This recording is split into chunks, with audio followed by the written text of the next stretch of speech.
Alors, ça reste que c'est pas clair. Moi, je reviens que la bataille que j'avais faite dans le passé, qu'on n'a toujours pas de ministre responsable du dossier, pas de ministre en nom. On a un secrétariat qui est responsable d'un bureau de lutte.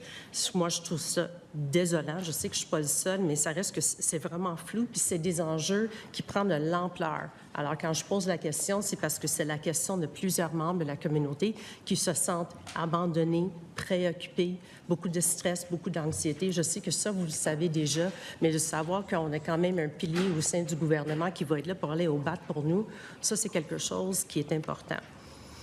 Pour continuer dans le lien du comité de sages, la Ligue de droits et libertés, eux, ils ont dit qu'ils dénoncent l'existence de la composition du comité de sages sur l'identité de genre. Puis je leur cite, ils disent que c'est plutôt le cadre de référence des droits humains qui doit se trouver au cœur des réflexions et des décisions qui concernent les personnes trans et non-binaires. Qu'est-ce que vous répondez à eux? Moi, je trouve ça formidable qu'on ait mis en place un comité de sages. Je pense que ce sont des enjeux qui sont complexes. Et nous étions, nous, au gouvernement, happés à la petite semaine avec différents enjeux qui étaient soit dans une école, soit dans un club sportif, soit en prison. Ça touchait la sécurité publique, l'éducation, la santé mentale. Alors, il y avait des questions où on n'avait pas de réponse. Alors, je pense que l'idée de mettre en place un comité de sages, conseillé par un groupe LGBTQ, dans la communauté, il y a différents courants d'idées. Alors, l'idée, c'était de mettre en place des gens qui avaient une ouverture d'esprit, qui avaient le vécu nécessaire pour être capables de s'élever, regarder les choses et qui étaient capables de faire un travail de recherche pour s'inspirer des meilleures pratiques, de faire une recension de ce qui se passe dans le monde. Alors, là, on se retrouve dans des situations où on doit réfléchir. Qu'est-ce qu'on fait en prison? Qu'est-ce qu'on fait dans les compétitions sportives? Alors, je pense que l'idée d'avoir un comité de sages bien structuré et qui est conseillé par un groupe LGBTQ qui est quand même largement crédible au sein de sa propre communauté, je pense que c'est sage et que c'est une bonne pratique du gouvernement. Pourquoi est-ce qu'on devrait prendre des décisions de but en bout? Mais Madame je ne prends pas plus de temps que vous. Là. Oui, il faut que ça soit quand même égalitaire, oui, mais ça reste que quand vous dites que c'est vrai, on va consulter le Conseil québécois LGBT, mais ils ne font pas partie de ce comité. Alors, pourquoi on appelait ça même un comité de sages? Pourquoi qu'on n'a pas utilisé comité consultatif, comité conseil? Pourquoi que cette terminologie? Parce que comité de sages, puis on n'a pas nommé quelqu'un issu de la communauté dont nous sommes en train de prendre des décisions, faire des recommandations, trans, non-binaires. Eux ne sont pas assez sages pour en faire partie de ce groupe? Bien, écoutez, c'est de la terminologie. Moi, je pense que l'idée, c'est de faire au mieux. Là. Je veux dire, l'idée, c'est d'avoir un comité qui est expérimenté, qui a une expérience valable, un comité qui est également bienveillant et qui est capable d'arriver, qui, de par son expérience, est capable d'arriver avec certaines conclusions. Mais l'idée, c'était d'avoir la communauté LGBTQ qui puisse collaborer aux travaux. Et c'est exactement ce que fait le Conseil LGBTQ. Et je pense que c'est un gain pour le comité de sages. Et le comité semble bien travailler avec le Conseil LGBTQ. Vous allez comprendre que je suis en désaccord avec votre position. Ça aurait été un gain si le gouvernement trouvait que c'était absolument nécessaire d'avoir un comité, encore une fois, de sages.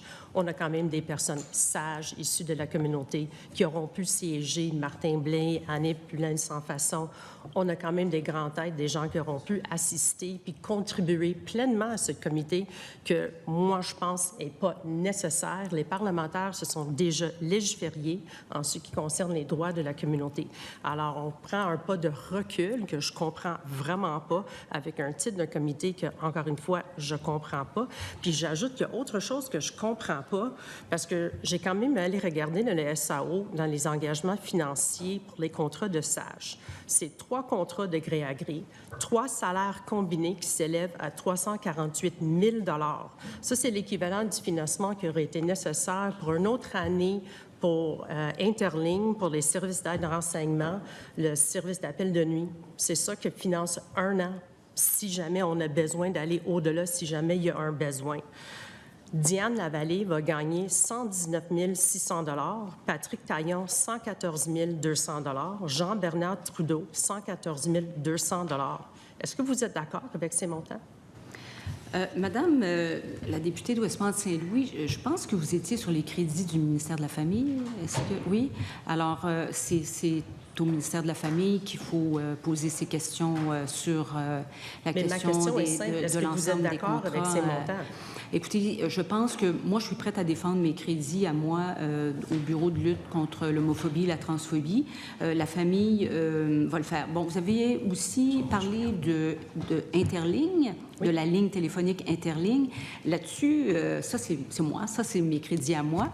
Et on a fait énormément de travail. J'ai une conseillère ainsi que le secrétariat de la condition féminine a travaillé beaucoup pour qu'on puisse récupérer des fonds qui avaient été libérés par le gouvernement fédéral pour financer des lignes d'entraide dans le cadre de la COVID. Et on a réussi à gagner les fonds nécessaires pour qu'on puisse financer cette ligne-là. Et c'est important pour moi et pour mon équipe et pour le secrétariat de conditions féminines de le faire parce que vous avez parlé d'Interligne et du financement. Ça, c'est mes crédits, mais les crédits des sages, ça va au ministère de la Famille. Oui, c'est parce que j'ai fait l'équivalent entre le montant qui est octroyé au comité de sages qui s'élève à pas loin de 350 000 $ en salaire qu'eux, ils vont recevoir de l'argent qu'on a pu utiliser pour aider des organismes qui travaillent au quotidien pour aider des personnes issues de la communauté, des organismes comme Interligne.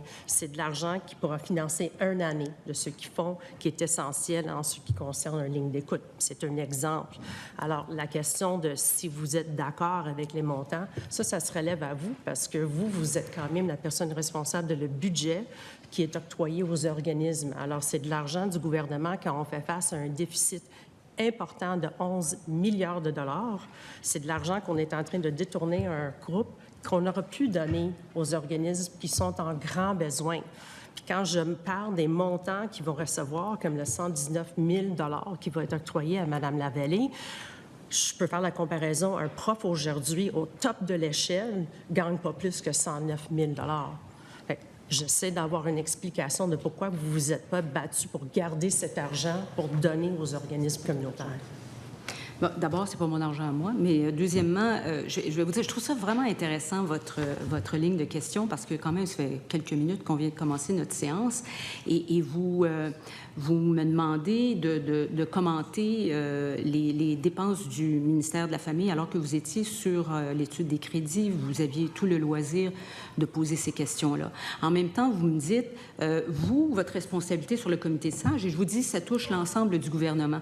Alors, vous me dites que ça, c'est pas bon, que ça touche l'ensemble du gouvernement et que la sécurité publique, la santé, les services sociaux, la justice soient impliqués au sens large, mais là, vous voudriez que je commente les crédits du ministère de la Famille. Alors, il y a comme une incohérence dans votre façon de poser les questions, mais ce que je peux vous dire, c'est que pour mes crédits à moi, moi, ce qui est important pour moi, c'était de financer ma stratégie de lutte contre l'homophobie et la transphobie et de pérenniser le bureau de lutte. Et ça, on a réussi ça. Et je pense que c'est un énorme succès. J'avoue, M. le Président, j'ai un peu de la misère à comprendre les réponses. Je pose des questions. J'aurais voulu avoir des réponses. Je sais qu'il y a beaucoup de gens qui suivent nos crédits aujourd'hui, qui vont être déçus des réponses qu'ils reçoivent aujourd'hui. Ça, on donne l'impression qu'on ne veut pas répondre aux questions. Je comprends la malaise de la ministre, mais ça reste que c'est des questions qui sont posées par plusieurs personnes qui suivent nos travaux et qui sont issues de la communauté. Je vais changer. C'est pas à moi de justifier la qualité des questions ni la qualité des réponses. Alors, il y a question, il y a réponse. Alors, on continue, Merci. Madame la députée. Oui.